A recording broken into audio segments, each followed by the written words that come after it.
ఉన్నారు. సో ఇంతకీ పళ్ళ బురుసు కొనివ్వలేదు అని చెప్పి కేసు పెట్టేశారు మొత్తానికి ఆయన. ఇంతకీ ఆ కేసు ఎంతవరకు వెళ్తుంది? నమస్తే సార్, స్వాగతం. ప్లీజ్ మీరు కావాలంటే కూర్చుని కూడా మాట్లాడొచ్చు, అందుకనే మీకోసం మీ మీ మీ కంఫర్ట్. ఓ అలా అంటారా? అది సూపర్ సార్. మీరు అవ్వలేదు సార్ బేసిక్గా, అక్కడ చూడండి స్క్రీన్ పైన ఎనర్జీ. అందరికీ నమస్కారం.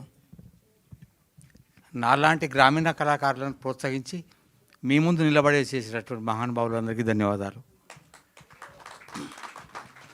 నాకు హరికథ, బుర్రకథ, వీధి భాగవతం, నాటిక, ఏకపాత్ర సమాతం ఇవి రాయడం తెలుసు, వేయడం తెలుసు. కానీ ఇవాళ నేను సినిమాలో కూడా చేస్తున్నాను. ఇది విచిత్రం ఏంటంటే, జానపద కళాకారులు అనేటటువంటి మా గ్రామాల్లో ఉన్నటువంటి వాళ్ళు మేము శివ సినిమా చూడడానికి బండ్లు కట్టుకొని వచ్చినాం. సినిమా చూసి ఆ ఆఖరికి మిగిలిన మిరపకాయ బజ్జీలు అమ్ముతుంటే అవి తినుకుంటూ పోయినాం. అది ఇప్పటికి కూడా గుర్తు. ఇవాళ నాగార్జున గారికి ఎదురుగా నిలబడి మాట్లాడుతున్న అదృష్టం. నాలాంటి గ్రామీణ కళాకారులను ఇలా ఇక్కడి నిలబెట్టగలిగేటటువంటి మంచి పని చేసినటువంటి మహానుభావులందరికీ ధన్యవాదాలు. మేము సినిమాలు చూసి సినిమాలో ఇట్లా చేశాడు నాగేశ్వరరావు గారు, ఎన్టీ రావు గారు ఇట్లా వాడిండు అని మరిచెట్టు కాడ పాడుకునేటోళ్ళం. ఇప్పుడు మమ్మల్ని మేమే సినిమాలు చూస్తున్నాం. ఇది నాకు 3వ సినిమా హీరోగా.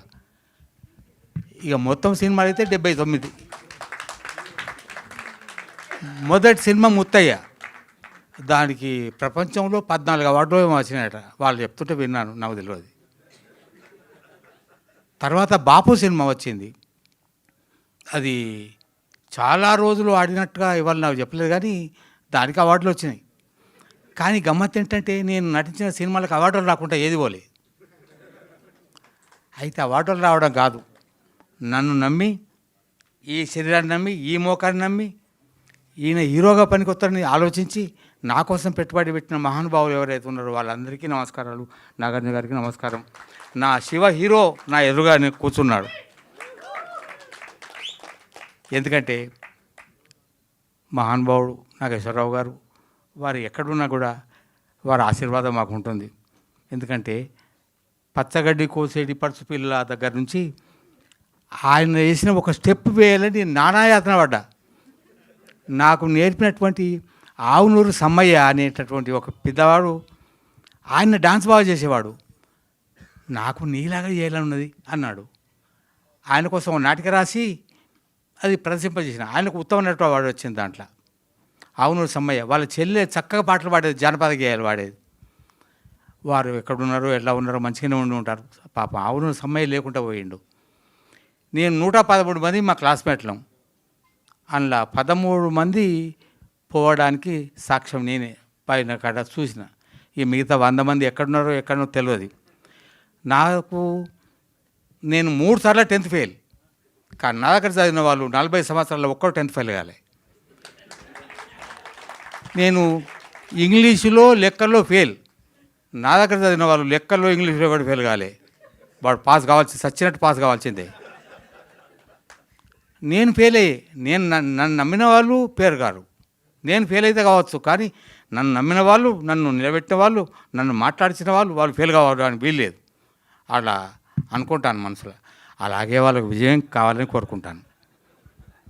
ఆనంద్ గారు నన్ను నమ్మిండ్రు, నాగార్జున గారు నన్ను నమ్మిండ్రు. దీనికి ఆర్థికంగా ప్రోత్సహించి వినోద్ గారు కెమెరామెన్ గారు కూర్చుంది. ఒక్కొక్కసారి మా అమ్మ ఎట్లా నిలబెట్టిందో అట్లా నిలబెట్టి, నాకు మేకప్ వేసేటోళ్ళు కూడా మా అమ్మ తర్వాత అంత మెల్లగా దువ్వింది వీళ్ళే. మిగతా చోట్ల అంత సౌకర్యంగా లేదు. అట్లాగే నాకు ధోతి కట్టినప్పుడు కూడా మా అమ్మ కట్టేది, నాకు లాగు తొడిగేది. నాకు ఇక్కడ కూడా అట్లా అనిపించింది. అచ్చమ్మ అమలాగా తర్వాత దువ్వింది వీళ్ళే అనిపించింది. అయితే ముత్తయ్యలో బాపులో నాకు అట్లా జరగలేదు. కట్టుకోవా, ఈ ధోతి కూడా మేము కట్టాలనా అన్నోళ్ళు. నేను కట్టుకుంటలే. ధోతి కట్టడం నాకు రోజు జీవితం అంతా టీచర్గా ధోతి కట్టుకోవాలి, ఆ షర్ట్ వేసుకొని పోవాలి, తువాలు వేసుకోవాలి, బొట్టు పెట్టుకోవాలి. అవి లేకపోతే మేము టీచర్గా పరికరం అక్కడ. అలా జీవించినటువంటి వాడిని. జీవితంలో ఏది చేయాలనుకున్నానో అది చేశాను. నాకు శంకర్లింగం గారు మొదటి ప్రోత్సహించారు. మా జూపాక గ్రామస్తుడు శంకర్లింగం గారు. వారు నాటకం ఆశాజీవి నాటకం వేశాడు. ఆయన సినిమా యాక్టర్ కావాలని కష్టపడి వచ్చాడు. హైదరాబాద్కు వచ్చి చాలా ఇబ్బంది పడి వెనక్కి వచ్చాడు. కానీ వారు నన్ను ప్రోత్సహించినటువంటి వాళ్ళు వారొకరు అరుట్ల రంగాచార్యులు గారని మా మాస్టారు. వారు నాకు కవితలు రాయడం, నాటకాలు వేయడం నేర్పించారు. మా సార్లందరూ కలిసి నాటకాలు వేశారు. గమ్మత్ ఏంటంటే ఒకసారి మా రామరత్న సార్ అని నెహ్రూ గారు తన 18వ ఏట తన 5 బాలబాలికలతో కలిసి ఆడుకునేవాడు. అందువలనే ఆయన ప్రధానమంత్రి అయ్యాను అన్నాడు. సార్ 18వ ఏట నెహ్రూ గారు తన 7 బాలబాలికలతో ఆడుకున్నాడా? మాతో ఆడుకోరు సార్, మేము కూడా ప్రధానమంత్రి ఆడుతాం అన్నాం. అంటే ఆయన తిట్టకుండా తిట్టిండు. దుర్మార్గుడా, దూర్తుడా, నేను నెహ్రూ గారి చేత నువ్వు గట్లా అంటావరా అంటే, సార్ 18వ ఏట తన 7 బాలబాలికలతో ఆడుకునేవాడు ప్రధానమంత్రి కాకపోతే ఏమవుతాడు సార్? తిట్టండి సార్, మీరు ఎన్న తిట్టండి. ఆఖరికి ఆయన తెలుగు పరీక్ష జరుగుతుంటే నకల్ చీట్ అందించడానికి వచ్చి ఇది ఒక్క పద్యం రాయరా పాస్ అవుతావు అన్నాడు. సార్ నేను 2 సార్లు ఫెయిల్ అయినా, ఇది 3వసారి. నేను ఫెయిల్ అయినా మంచిగా నకలు కొట్ట సార్ అని కొట్టలే, పాస్ అయినా. మొదటి 3 సార్లు ఫెయిల్ అయినా, 4వసారి పాస్. కనుక నకలు కొడితే బాగుపడలే, కానీ ఇక్కడ మాత్రం నటుడిగా నకలు కొడితే సక్సెస్ అవుతాం. మనకంటే ముందు చాలామంది ఉన్నారు, వాళ్ళు చెప్పితే చేస్తూ పోతే నటు అవుతాం.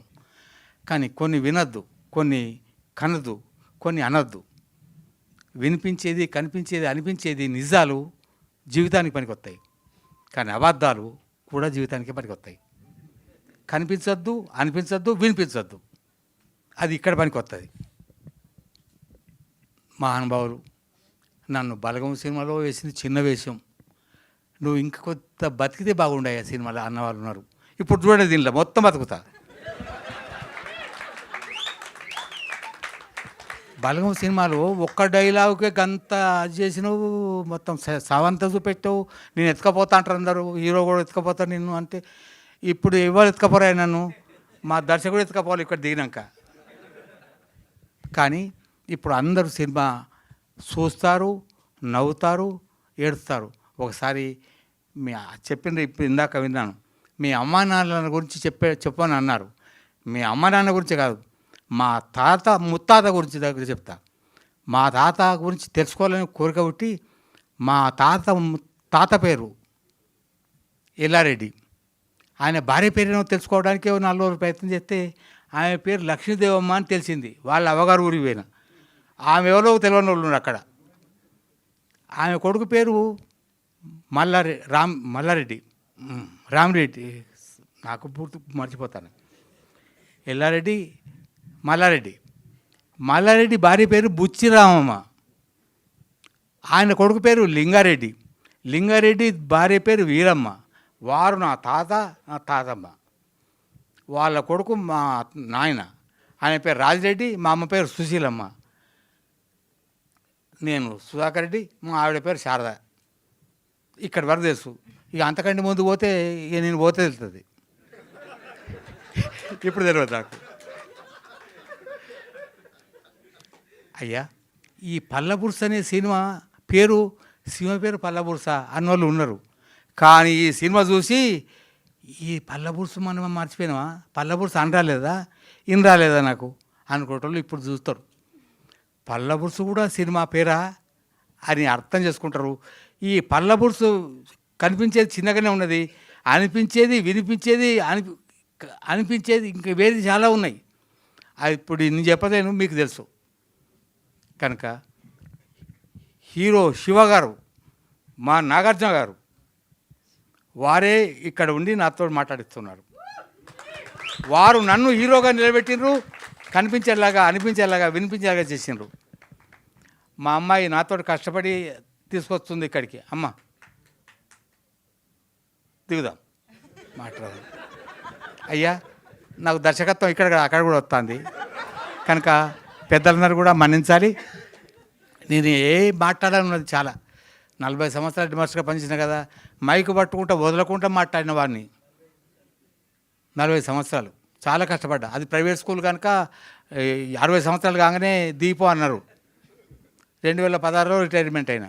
రిటైర్మెంట్ అయ్యాక నాటకాలు వేసేవాడిని, నాటకాలు రాసేవాడిని, నాటకాలు వేయించేవాడిని, డాన్సులు చేసేవాడిని, డాన్సులు చేయించేవాడిని. కానీ అక్కడి నుంచి వచ్చినాక 2016 తర్వాత నేను నాటకాలు వేయడానికి వెళ్ళలేదు. నాటకానికి సినిమాలకు అందంగా ఉండాలి, పొడుగా ఉండాలి, లావుగా ఉండాలి, స్పీడ్గా నడవాలి. ముసలుడు అయినాక ఎవరు ముసలు కాకండి, నడవలేరు.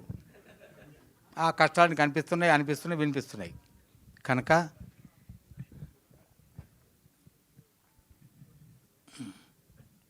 పర్లేదు, అవి అలా జరుగుతూనే ఉంటాయి.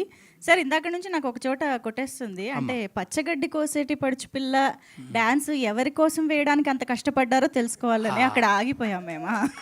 సినిమాలో ఎట్లా చేసి నాగేశ్వరరావు గారు అంతేనా, లేకపోతే ఏదైనా పడుచు పిల్ల కోసం నేర్చుకున్నారా అని? మా స్కూళ్ళల్లో పడుచు పిల్లల గురించి ఆలోచించడానికి అవకాశం లేదమ్మా. హెడ్ మాస్టర్ నా కర్మగాలి, హెడ్ మాస్టర్ కాకపోతే వేరే విషయం అమ్మ. శిశు మందిర్లో పనిచేసే వాళ్ళు కానీ, ఆర్ఎస్ఎస్ కార్యక్రమాలకు వెళ్ళిన వాళ్ళు కానీ అటువంటి పొరపాటు తప్పు మాట మాట్లాడరమ్మా. కనుక దాంట్లో ఉన్న వాళ్ళు ఎవరికి ఇటువంటి ఆలోచన రాదు. అటువంటి స్కూళ్ళలో చదువు చెప్పడం అనేది కూడా అది అదృష్టమే. అది చాలా మంచి పని. నాకు తెలిసి ఈరోజు సినిమాలాగే, అచ్చం సినిమాలాగే ఆయన ఎంత నవ్వించారో అన్ని మంచి మాటలు చెప్పారు. ఈ గోమతి గారిని చూడగానే మా స్టూడెంట్ ఒక గోమతి ఉన్నది. ఆమె ఇవాళ సినిమాలకు సర్టిఫై చేసేటటువంటి ఆవిడ. చూస్తుంటే తప్పకుండా. సూపర్, ధన్యవాదాలమ్మా. Thank you sir. నా మాటలు నేను ఎక్కడ మొదలుపెట్టానో, ఏం చేయాలో ఇంక చాలా విషయాలు చెప్పలేదు. పెద్దలకు నమస్కారం అనడం, ఉపన్యాసాలు ఎట్లా చేయాలనో చెప్పేవాను ఊకే. కానీ నేను అవన్నీ మర్చిపోయి, నేను ఇక్కడ మా హీరో శివ గారు ఉన్నారు కనుక వారి కోసం నేనేం చెప్పాలో దబా అన్నీ చెప్పేసిన. కానీ వాస్తవంగా ఇది మొదలు పెట్టడం కాదు, ఇది ఎండ్ చేయడం కాదు. కనుక నన్ను మన్సార్ నాగార్జున గారు అందరు కూడా, పెద్దలందరూ కూడా ధన్యవాదాలు. ఉంటాను, మరి అవకాశం అయితే మళ్ళీ మాట్లాడతాను. చాలా అద్భుతంగా అన్నీ మాట్లాడారు. ఏదైనా సాధించడానికి వయసుతో సంబంధం లేదని నిరూపించి మా అందరికి ఇన్స్పిరేషన్ కూడా ఇచ్చారు. So thank you sir, thank you very much.